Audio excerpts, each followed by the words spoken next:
दररोजच्या खाल्ल्या जाणाऱ्या गोष्टींमध्ये आपल्या समोसे, पाव, ब्रेड, बिस्किट्स आणि प्रोसेस्ड फूड याच्यामध्ये मैदा असतो का आणि तो खरोखर आपलं आरोग्य बिघडवू शकतो का? त्याचे दुष्परिणाम नेमके काय आहेत? मैदा बनतो कसा?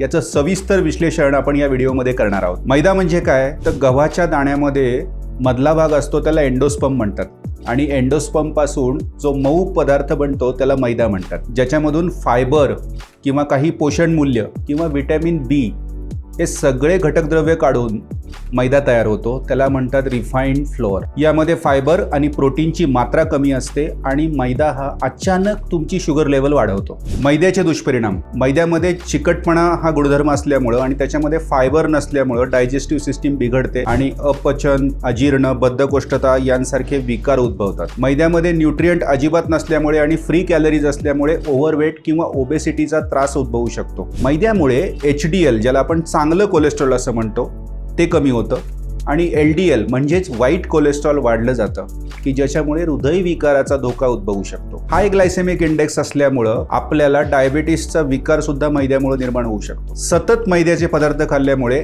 ॲक्ने किंवा पिंपल्स किंवा त्वचेचे विकार उद्भवू शकतात.